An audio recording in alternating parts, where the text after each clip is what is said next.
2교시 이제 서술형의 기출문제를 진행해 볼까 합니다. 자, 2교시 첫 번째 문제부터 보도록 할까요?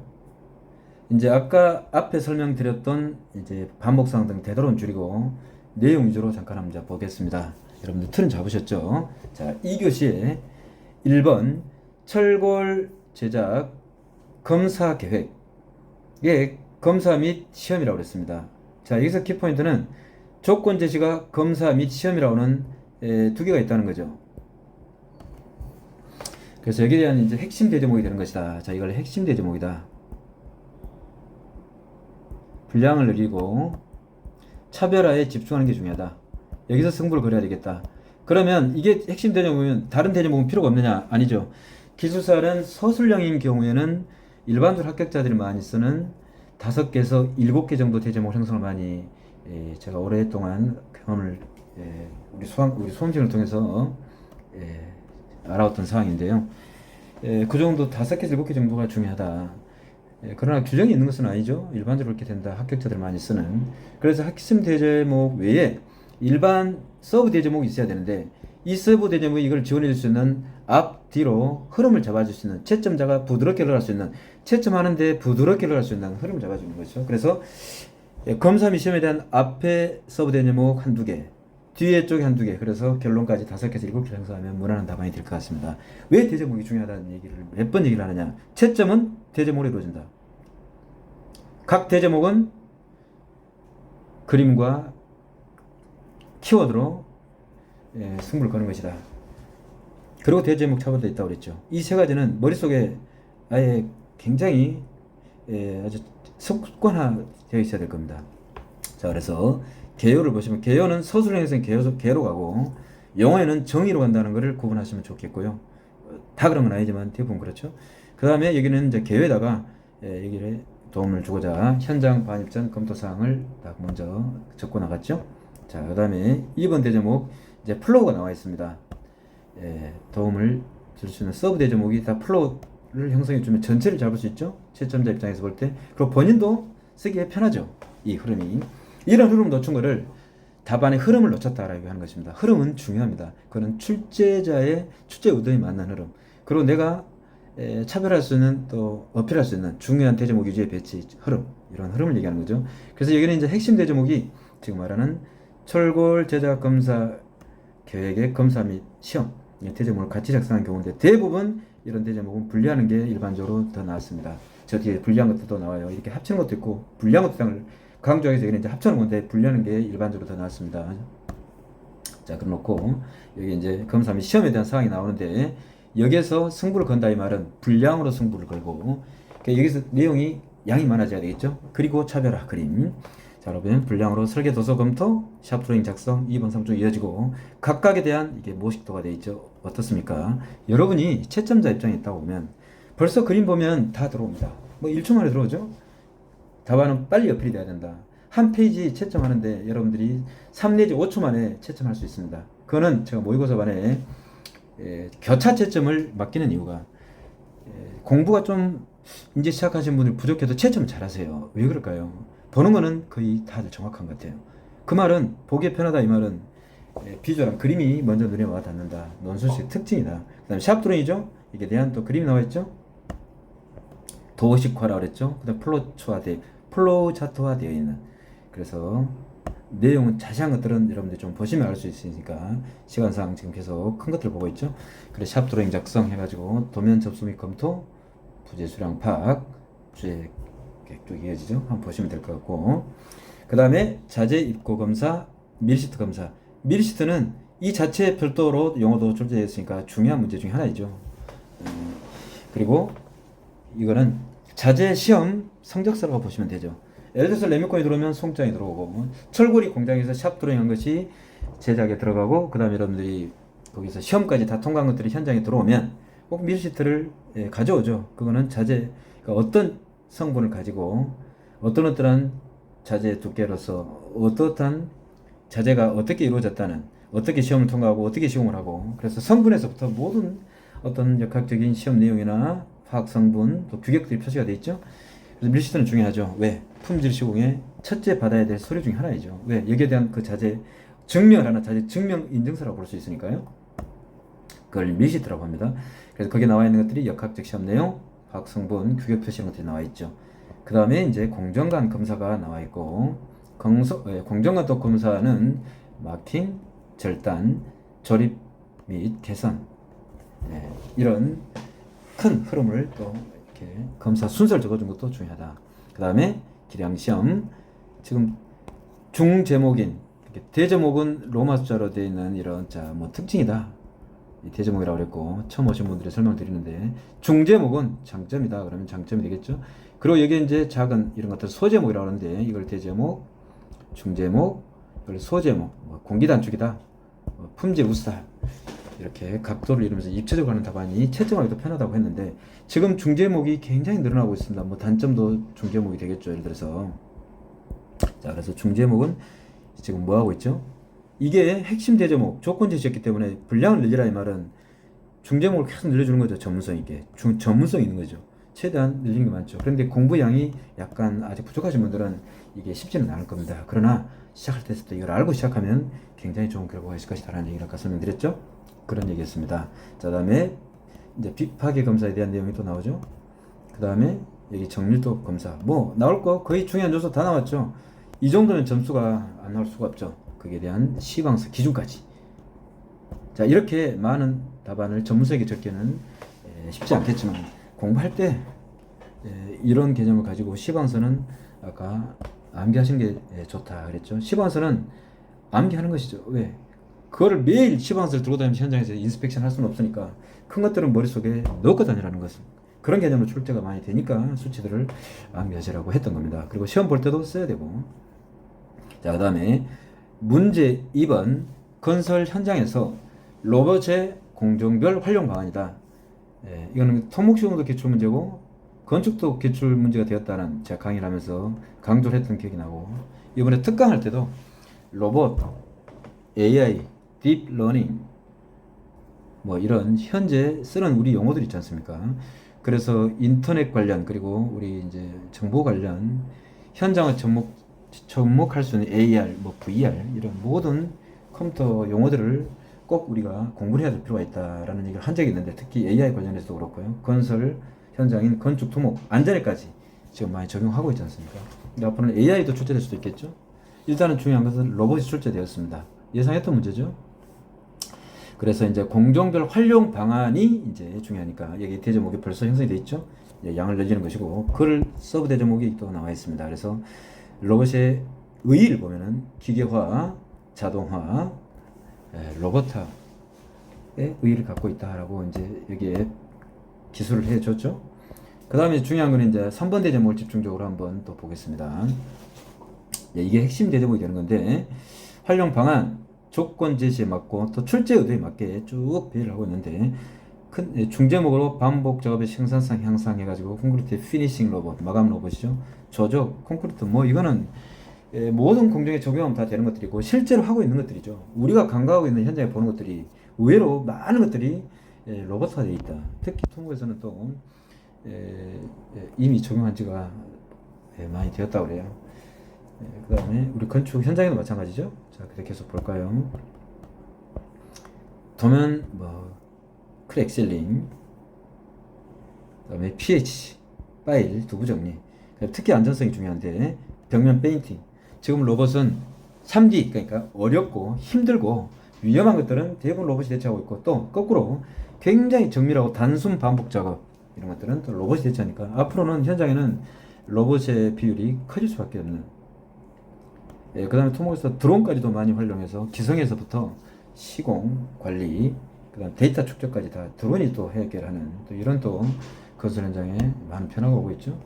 그래서 드론까지도 여러분들이 시험 범위에 들어와 있으니까 이미 토목에서 기출 문제지만 건축에서도 볼 필요가 있다.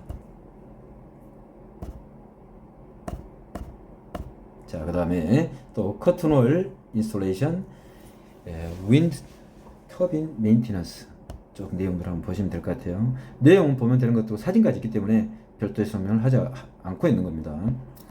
자, 다음 문제 3번에 이제 무량판 구조에서 취약 부인 기둥접합부 전단철근의 배근을 누락 시 발생하는 문제점 및 방지 대책이 나와 있죠. 이 문제는 정규반, 모의반, 특강할 때까지 이번에 이슈가 되어 있으니까 여러분도 거의 90% 이상은 날 거라고 봤을 것이고 예상을 했던 문제일 거예요. 그러나 이제 문제 그 유형이 중요한데 보시면은 무량판 구조에서 취약 부인 기둥접합부 전단철근의 배근을 누락 시공 시 발생되는 접합부의 누락 시공 시 발생되느라는 또 조건에 붙어 있죠. 이 조건에 대한 이 조건이 붙어 있죠. 여기에 대한 것을 이제 간과를 하면 안 되겠다. 그래서 문제점과 제도적 방지 대책 두 개가 이제 여기에 딱 나와 있는데, 문제점, 제도적 대책 이렇게, 제도적 대책 이렇게 나와 있죠.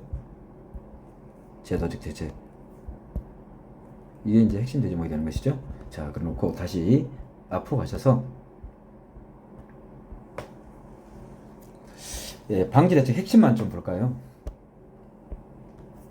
이번에 문제가 됐던 거는 지금 무량판 구조에서의 횡재인 슬라브와 보가 없는 구조가 되다 보니까 수직적인 기둥이 바로 받아주는, 그래서 그게 전단 펀칭을 방지하기 위한 드랍 패널 시스템이라든지 드랍 보강할 수 있는, 자 역시 자 그림을 그려보자면 무량판 구조라는 것은 무량, 글자 그대로 무량, 보가 없다는 거죠. 무량판 구조니까 보가 없으면은 슬라브의 하중을, 수평제인 슬라브의 하중을 보가 없이 바로 기둥이 받는다는 얘기가 되니까, 벽이나 기둥이 받는다는 얘기가 되니까, 특히 여기 기둥에 관한 문제인데, 여기에 D의 2분의 1D 정도 되는 이 부분에서 전단 펀칭이 발생하는, 전단 펀칭이 뭘까요? 기둥이 종이가 우리 펀칭기로 뚫듯이 기둥이 뚫고 나가버리는 치명적인 접합부. 왜? 이게 보강이 없지 않습니까? 왜? 무량판, 보가 없는 구조니까. 그래서 이제 종류를 보면 여기에 드랍 패널이나 캐피탈을 한다든지 보강을 해주죠. 집중 하중이 등분포로 약간 바꿔줄 수 있는 구조 보조 부재가 필요했던 것이죠. 제가 근데 그런 여러 가지 있는데, 완전히 슬라브와 바로 수직제인 기둥이 받는 구조를 플랫 슬라브, 평 슬라브라고 하는 것이죠. 자, 그래놓고 이제 그 출제 의도는 이미 이제 파악을 했으니까 핵심 답안인 3번 대제목에 전단 철근의 배근을 누락 시 발생하는 문제점과 제도적 방지 대책. 왜 제가 전단 철근의 배근을 누락 시 발생하는 문제점이라고 다 적었을까요? 문제를 존중해라.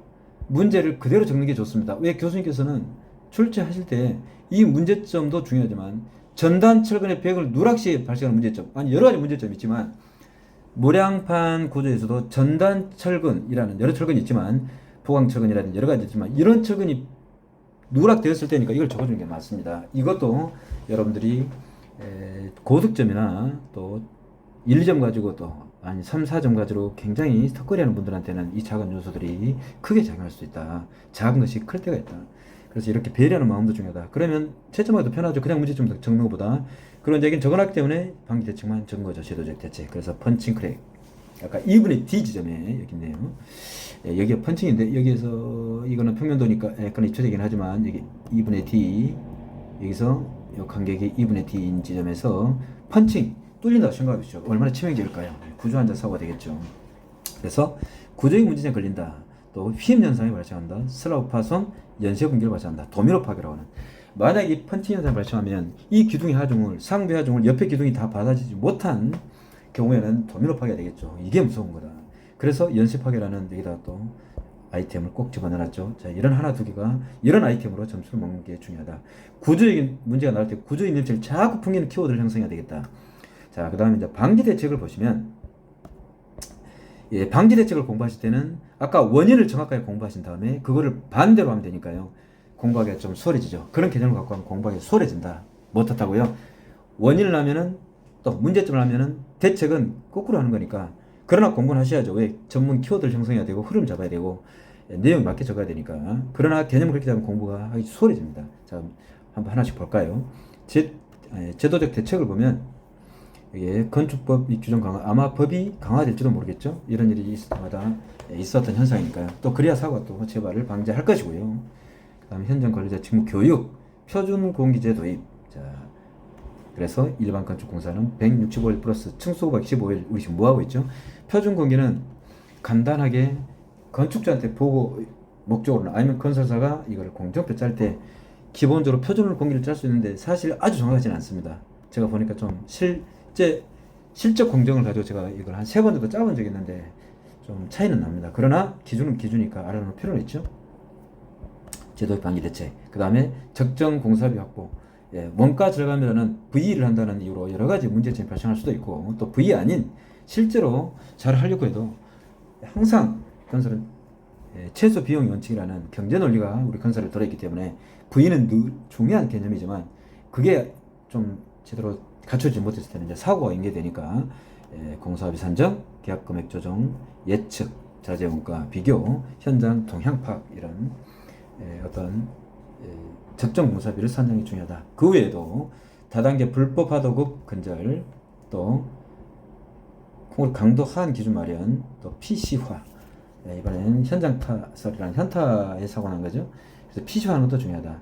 그래서 여기에 보면 이제 5번 대제목에 벽식, 기둥식, 무량판 이제 비교라고 했는데 벽식과 기둥식 무량판 비교의 비교. 자, 이건 출제 의도가 이러니까 이런 대책도 있다, 이런 방법도 있다 해서 여기에 그거를 캡처해서 올려놓은 게 있는데 벽식, 기둥식, 무량판 비교죠. 비교 참 중요하죠. 보시면 될 것 같고요. 답안 작성이 이렇게 흘러가면 좋다. 그런데 어떤 답안이든 비교표에 들어가면 상당히 있어빌리티하다. 실제로는 좀 없으나 있어빌리티하다. 있다 플러스 있어빌리티. 이거 상당히 중요합니다. 있다 플러스 어빌리티. 외에도 어빌리티는 거의 다 기출문제예요. 뭐가요? finish ability, work ability. 또 우리 토목에서나 건축에서 하는 traffic ability, 교통 주행성. 이거는 작업성도 또 원가까지 미치고 또 기존 도로에서는 안전성을 해치는 중요하죠. 다 콩쿠르의 굳지 않은 성질에서 거의가 출제됐던 문제들 다 중요하죠. 워커빌리티니 아까 있던 피니시어빌리티. 자, 그 다음에 연계된 문제 한번 잠깐 보았고요. 자, 결론은 읽어보시고, 자, 문제 4번에 보시면은 흙막이 굴착 시 주변 집안의 침하 원인 및 방지 대책에 대해서 나와 있는데, 여기서 설명하고자 하는 키포인트는 아까 잠깐 설명드렸지만 또 조건 제시 2개 있는 거는 똑같죠. 그런데 또 조건 제시를 약간 조건 제시 자체를 또 제한 조건이 있는데 흙막이 굴착시라는 겁니다. 여러 가지 집안 침하 원인 대책이 있겠지만 흙막이 굴착시, 자, 이런 것도 어느 정도로 간과하면 안 돼 있다라는 얘기 드렸죠. 그래서 여기 개요에 흙막이 제 응력도를 차별함으로써 이런 복잡한 그림을 때는 상당히 시간 압박에 받게 돼 있는데 늘 훈련을 통해서 그려보는 시간도 가져볼 필요가 있습니다. 의외로 잘 그리려다가는 시간이 많이 흘러버리면 여러분들 어쩔 때 멘붕이 올 때가 있죠. 아주 시간이 훌쩍 흘러버리는. 그래서 항상 모의고사 반에서 이런 걸 훈련하는 것이다. 모의고사를 운영하면서 저도 배우고 여러분을 통해서 많은 것들을 이제 이렇게 적용을 해서 이해하고 있는 것들이죠. 거기서 갖고 온 노하우들이죠. 자, 그 다음에 집안 침하의 종류가 탄성 침하냐, 안밀 침하냐, 2차 밀 침하냐 이렇게 설명까지 되어 있죠. 그 다음에 이제 핵심 대제목인 주변의 침하 원인은 중요하니까 같이 한번 하나씩 보겠습니다. 자, 이게 핵심 대제목이 될 수밖에 없는 게 조건 제시가 있으니까 그대로 적었습니다. 문제 그대로, 문제를 존중해라 그랬어요. 출제자의 문제의 존중. 자, 그래서 여기에 그대로 다 적어놨습니다. 그래서 이게 그림을 무엇식도가 들어와 있죠?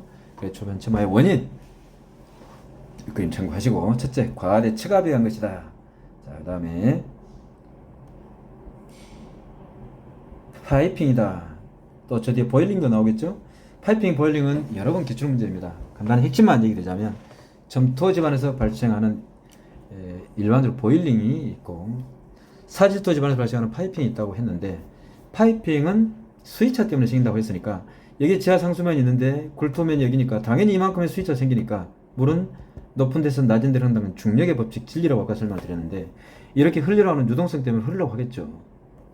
예, 그래서 투수 개수가 좋은 사질 집안에서는 늘 물이 자꾸 잘 흐르려고 하겠죠. 그러다가 수로가 크게 점점 흙이 형성하다가 파이핑이 되는 파이프 형태의 수로가 형성이 돼서 터져버린 걸 분사 현상이라고 그랬고, 여기서 모래가 들었다 놨다 주전자 뚜껑이 100도씨 물에서 끓을 때 들컹 보일 하듯이 끓는 현상, 이거를 보일링이라고 그랬죠. 그리고 이제 파이핑은 흙막이 벽체와 흙막이 저면에서 발생한다고 하는, 주로 사질지면에서 발생하는 파이핑, 그 다음에 보일링을 같이 연계해서 설명을 드렸고요. 둘 다 위험한 현상이죠. 여기에 또 3상이라고 그랬으니까 물이 줄어든 만큼 치마가 오겠죠. 치마가 오는데 문제 여기 뭐가 있어요? 인도, 도로, 시설물, 척구, 통신도들이 지나가니까 치명적인 사고를 유발하는 구조 안전사고, 가설사고, 큰 사고가 걸린다 이런 얘기죠. 자, 그 다음에 이제 지표면 가지야, 그 다음에 히빙. 아까 히빙은 점토 집안에서 중량차 때문에 생긴다고 했습니다. 중량차란 흙의 중량이 여기에 있고, 여기는 흙이 이만큼 이제 굴토를 했으니까 많이 없어졌죠. 여기는 많이 있고, 여기는 작은데, 당연히 특히 점토 집안에는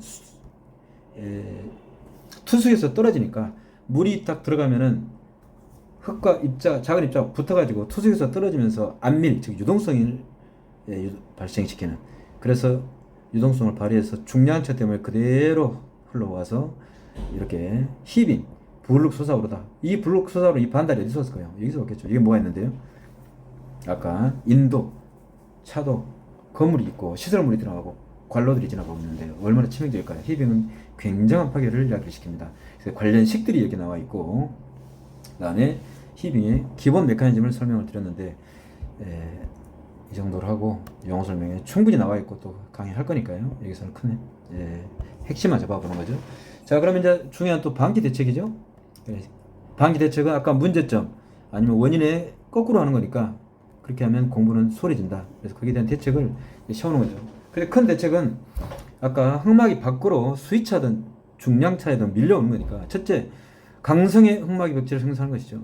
그 다음에 여기에 키를 형성해서 안반의 집안에 도달을 시키면 흙막이의 밑둥 넣기를 기피해라. 이 말은 이게 들어오려고 했을 때 이 강력한 벽체가 서거나 여기에 암질의 집안에 키를 형성해서 딱 쳐 박으면 들어오지 못하죠. 자, 그럼 여기에 변이가 없죠. 그러니까 대책은 강성의 흙막이 벽체, 그리고 밑둥 넣기를 깊게 해라. 그게 큰 핵심이죠. 그 다음에 이 물이 문제니까 물은 없이 하죠. 배수, 탈수, 즉 지방 계량을 우려라. 그 다음에 하중을 제거해야죠. 왜? 이 밖에 흙막이 밖에 하중이 안쪽으로 작용하는 게 조동투합이라고 있고, 조동투합을 이게 또 수동투합 버티는 스트로트나 수단이 있는데, 이게 수동투합이 더 커야 안전할 텐데 주동투합이 크면 위험하니까 항상 그게 설계에 적용이 되고 시공, 유지관리까지 중요한 사항이 되는 것이죠. 그래서 대책은 자, 이런 것들을 쭉 나열해가면 좋은 답안이 될 것입니다. 그 다음에 이제 여기서 또 키포인트 핵심 설명할 게 하나 있는데 뭐냐, 여러분 같으면 지금까지 기술론이나 혹은 총론을 뺀 것 외의 것들, 총론도 마찬가지지만 주로 교사는 문제점 원인 대책 세우는 겁니다. 의사는 저 환자가 어디가 아파서 어떻게 치료해 줄 것을 하는 것이고, 판사는 누가 위법을 했느냐 이제 그걸 가리는 거지 않습니까? 간단히 우리 엔지니어 기술자들은 하자 원인 대책 아니면 문제점 원인 대책 세우는 거니까 온통 기술자 당신이 이걸 해결할 수 있느냐 문제입니다. 그렇게 생각하면 상당히 접근하기 편하고, 즉 대제목이 편하다. 개요 있고 결론 있고 문제점 원인 대책은 대제목 5개 형성되니까 답안 디자인이 편하다는 얘기를 하고 있는 거죠. 자, 그때 방지 대책은 거의 모든 기술자 문제가 무슨 원인 대책 세우는 거니까 특히 방지 대책이 나오는데, 여러분 지금 어떻게 하시는지요? 저는 모의고사반에서 매번 강조해도 이게 쉽게 적용되지 않는 것이 이건데, 이것만 잘해도 여러분들이 상당히 고득점 맞을 수 있고 마의 점수대를 극복할 수 있습니다. 뭐냐, 방지 대책이 있고 대책을 그냥 대책이라고 적지 말고, 대책을 예를 들어 뭐 이게 5번 대제목이다, 자, 뭐 4번 대제목이다. 그러면 방지대책, 처리대책을 구분하는 거라 이런 얘기입니다. 처리대책 뭐냐? 아니 방지대책을 아무리 잘해도 설계, 시공, 유지관리 다 잘했습니다. 그런데도 처리대책이 필요할 때 있죠. 즉 균열 원인 및 대책이다, 아니면 흙막이 붕괴 원인 및 대책이다 했을 때 대책, 방지 대책은 설계 잘해야 되고 시공 잘해야 되고 유지 관리 잘해야 되고 시방서대로 하면 되는 것이죠. 이제 쉽게 얘기하면 그렇다는 얘기죠. 근데 여러분 정말 전부 다 방지 대책만 쫓고 있는 겁니다. 그럼 그래도 사고가 나면 어떻게 할 거냐? 그리고 이 하자나 어떤 구조 균열이 발생하거나 이런 문제 생겼을 때 어떻게 할 거냐? 처리해야죠. 그러니까 균열 원인 대책은 늘상 시험장에 가면 출제되는 건데 왜 방지 대책만 쫓고 나오냐 이런 얘기를 하고 있는데요. 그럼 처리 대책은 뭘까요? 방지했는데도 처리가 균열이 발생했으면 처리를 해야 되는데 그게 보수 보강이죠. 그럼 여러분들 보수 보강 원인 대책 세우라는 것만 그때만 이걸 적는데 그 문제 아닌 경우는 적용을 안 하고 있는데 그거는 아는 것이 50%만 하려고 하는 것이죠. 자, 처리 대책을 꼭 해야 되겠다. 처리 대책이 뭘까요? 보수 보강 공법 그대로 들어가는 것이죠. 예, 여러분들이 얘기했던 표면 처리 공법, 충전 공법, 주입 공법, 프리스트레칭 공법, 뭐 강판 부착 또 앵카로 뭐 여러분들이 또 어떻게 한다든지 우리 교재에 나와 있는 탄소 섬유 보강까지 전부 다 해당됩니다. 그 많은 것들을 얼마나 좋은 답안이 될 수 있는데 그리고 처리 대책이 있어야 모든 거를 다 거론하게 되는 것입니다. 종합 답안이 된다. 논술식에 왜 그럴까요? 아니 방지했는데도 처리해야 될 것들이 꼭 균열은 꼭 발생하지 않습니까? 꼭 발생한다고 하면 어폐했지만 구조 균열이 문제지 균열이 어떤 응력 변화나 어떤 하중 불균열이 올 수 있으니까 그건 처리해야 되죠. 늘상 하고 있는 거죠. 처리해야 되기 때문에 시방서나 특히 시방서나 그 다음에 건진법에도 시특법에도 규정을 하고 있죠. 보수 보강해라고요. 흙막이 붕괴는 또 방지 대책이 뭘까요? 여러분이 적고 있는 게 다 방지 대책이죠. 처리 대책은 뭘까요? 분리해라. 뭐가요? 언더피닝 해야죠. 언더피닝은 건축, 토목, 건설한 전에 늘상 출제됐던 문제예요. 많이 출제됐죠. 왜? 위험하니까. 그럼 언더피닝 보호하는 게 그 처리 대책이 되는 거죠. 처리 대책은 중요합니다. 그래서 처리 대책은 한 가지만 더 이걸 이종표 딱 간판을 내 그십시오. 그러면 답안이 완전히 틀려지고 전문성이 있어 보이고 분량 조절하기도 편하고 그리고 차별할 수 있는 그리고 이미 처리 대책은 대부분 다초문제에 대해서 여러분들 공부를 하셨어요. 곰곰이 생각해 보십시오. 자, 그다음에 지방계량 또 계측관리. 자, 이 계측이 나와 있는데 여기서 또 키포인트. 토공사는 공통대제목으로서 어떤 문제가 나와도 계측이 들어가면 중요한 것이 빠진 겁니다. 계측은 사람이 보지 못한 즉 목적으로 해결을 못할 것을 기계가 해야 되는 기계 힘을 빌릴 수밖에 없는데 땅 속이나 너무 저 위에 높은 곳이나 또 물 수중이거나 하면 계측을 해야 되는데 기계 힘을 빌려야 되겠죠. 정부화 시공이다. 그런데 이거는 해결책 처리 대책이고 또 계측을 안 함으로써 발생하는 원인, 대책, 문제점, 개선 방안에 다 들어갈 수 있는 게 계측이다. 이런 거를 토공사에 출제되면 무조건 줄 수 있는 이거를 공통대제목이다. 공대. 이거는 토공사 뿐이 아니라 철근, 콘크리트도 계측, 토공사에서도 계측, 사면 계측, 안반 계측, 뭐 무슨 붕괴, 흙막이 다 계측이 들어가요. 또 특히 토목에서는 전문군이 댐, 교량, 항만, 하천 다 들어가죠.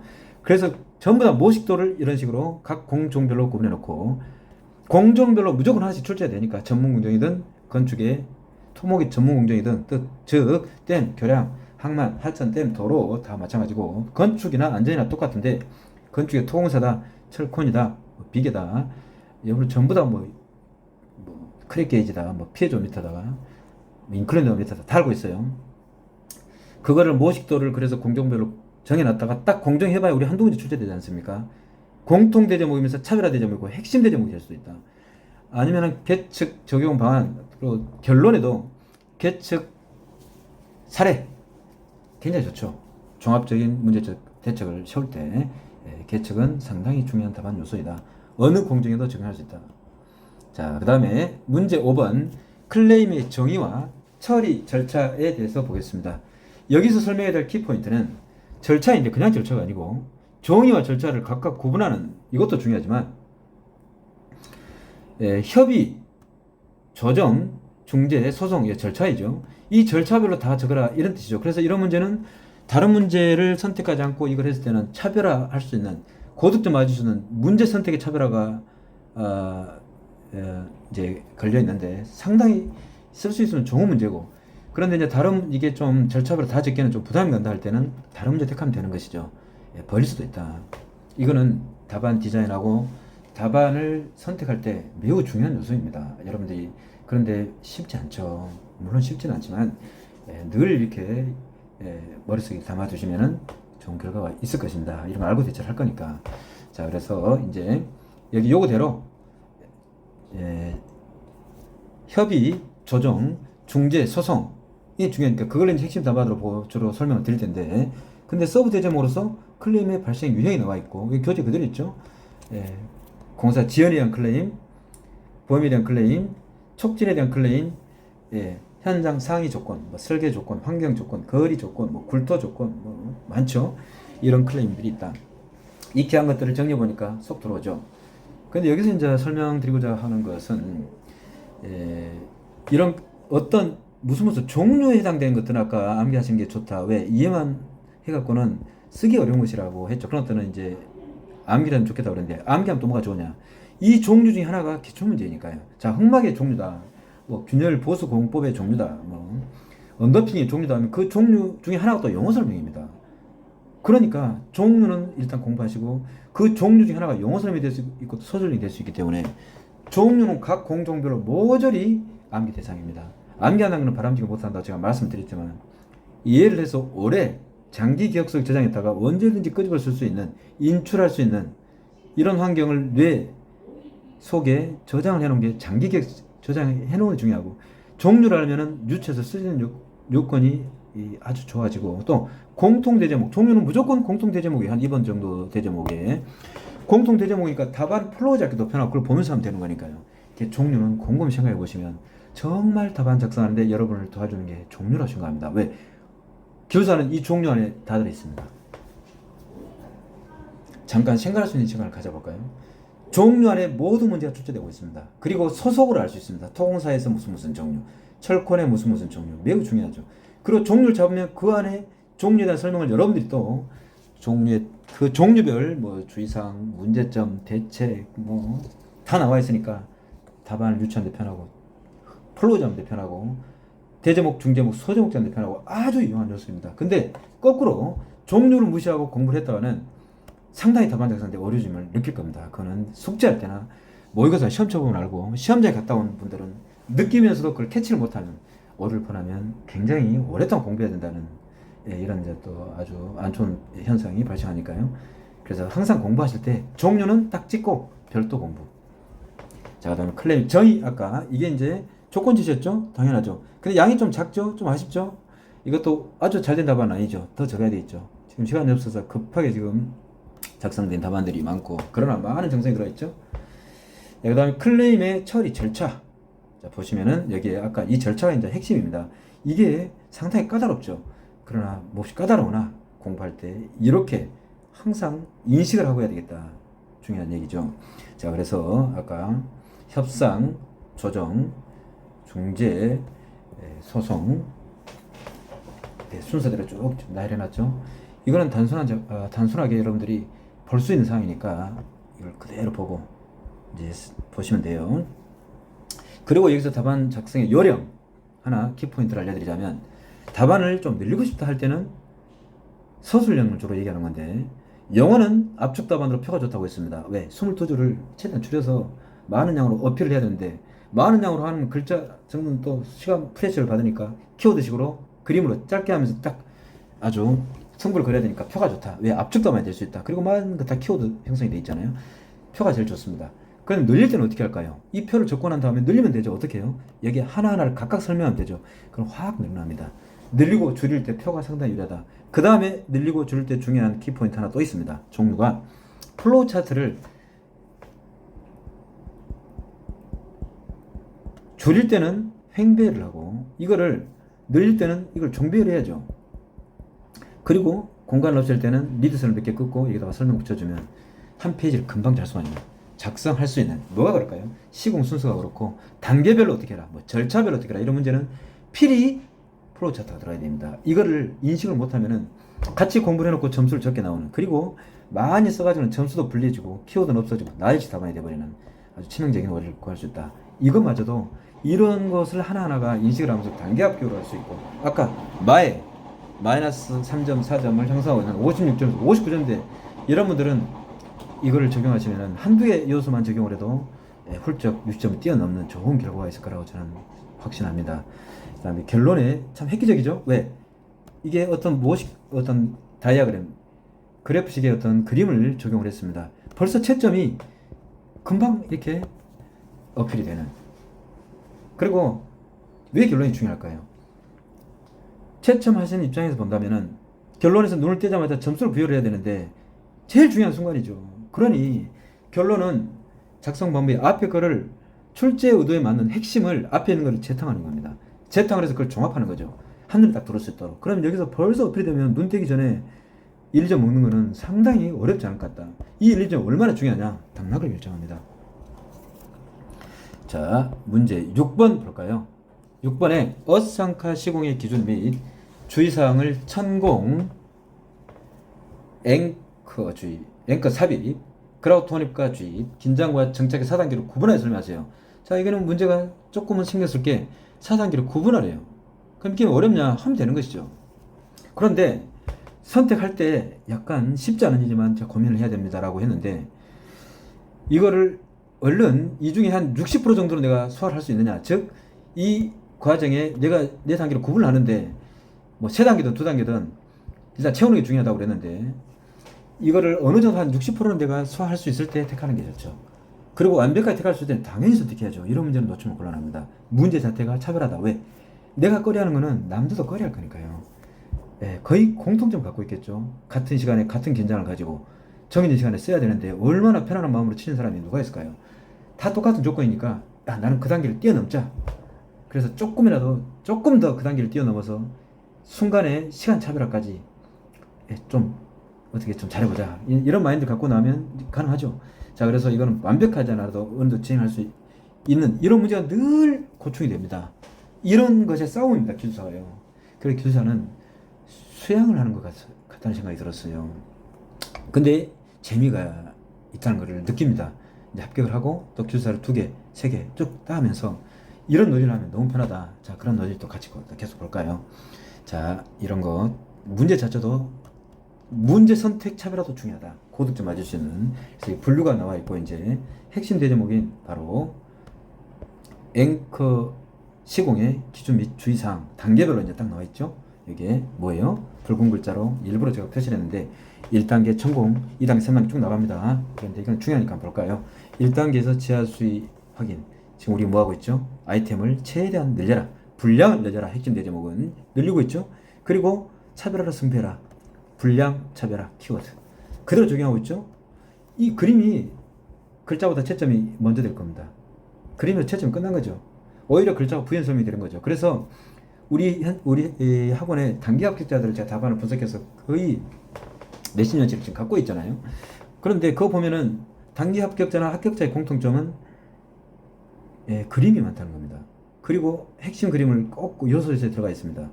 그리고 흑막이 붕괴가 출제되면 흑막이 도면을 복판 또 콘크리트 균열의 원인및 대책이라든지 여러 가지 원인에 대책 세워야 되는 이런 복잡한 문제는 특성 요인도나 모식도로 또 특히 토목이나 건축의 용접 결함 원인 및 대책 이런 거는 한 반 페이지 분량 한 복판을 딱 배치하고 거기에 결함의 종류를 딱 적고 승부를 그림 하나로 걸어버리는.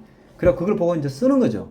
그럼 그걸 보면 쓰니까 시각적으로 보는 상태에서 굉장히 쓰는 입장이 우리 수험자 입장에서도 굉장히 유리한 게 모식도, 종합 모식도 이런 건 이제 어떤 시공, 어떤 상쇄도지만 그래서 그림은 늘 채점의 기준이 그림이 먼저다. 그래서 키워드는 그림을 먼저 그리고 서술을 합니다. 자, 다시 그립니다. 단기 합격되고 고득점자들은 그림을 먼저 배치해버리고 그걸 보면서 서술형의 답안을 형성하는 겁니다. 그런데 초보들은 글자를 잔뜩 적고 시간 없는 상황에서 이제 바쁘니까 그리고 배려가 안 돼 있는 한쪽에다가 글자 적고 나머지 한쪽에 적으려니까 그림이 어떻게 될까요? 조잡해지죠. 그리고 시간은 또 딸리니까 아주 정형화되지 못하고 약간은 크고 좀 자세하게 아주 자세히는 않아도 키워드는 적을 수 있는 이런 그림이 필요한데 좀 조잡해지고 계획성 없는 답안이 되어버리죠. 그럼 답안 배치가 벌써 이거는 좀 아니구나. 왜? 키워드식 답안도 아닌 나열식 답안이 되는 데다가 공간 좁은 데다가 대충 끼워 넣는 그림이 됐다. 이거는 그림이 좀 아무래도 효과가 작죠. 제가 무슨 얘기하고 있죠? 차별하는데 그림을 그리고 서술식으로 풀어나가는 이런 답안 구성 플로우도 중요하다. 자, 그 다음에 쭉 이제 설명이 되고 있는데 작업 공간 확보 또 그림 있죠? 그 다음에 그림 그 다음에 천공 위치 뭐 허용 오차 이렇게 좀 나와 있죠. 자, 그 다음에 내용은 더 보시고 또 2단계 이제 2단계도 똑같은 형태로 계속 진행이 되고 있죠. N카의 삽입 2단계 해가지고 정착장과 자유장의 소요 길이, 스페이스 설치 상태 및 이물질의 부착 유무, 또 정착장과 자유장의 구분을 위한 패커의 설치 상태 쭉 이건 읽어보시면 될 것 같아요. 이거는 어렵지 않으니까 시간상 읽어보시고 지금은 어떤 흐름, 답안 작성에 대한 해법 이런 걸 위주로 강의하고 있습니다. 캡처 도면 이제 보시고 화면 보시고 보시면 돼요. 자, 그 다음에 이제 3번 그라우트 혼입과 주입 3단계 단계별로 계속 단계별로 하죠. 그러니까 채점자는 출제 의도에 맞게 출제자가 제시한 대로 그대로 가고 있으니까 얼마나 기분도 흐뭇할까요? 산타죠. 쓰는 여러분도 좋아. 이거를 무시했다가는 답안 흐름이 빗나갔다. 그건 치명적이라고 그랬어요. 자, 그래서 그라우트 혼입과 주입 3단계 여기에 배합비, 그 다음에 주입 순서를 또 그림으로 이렇게 나타내 주었죠.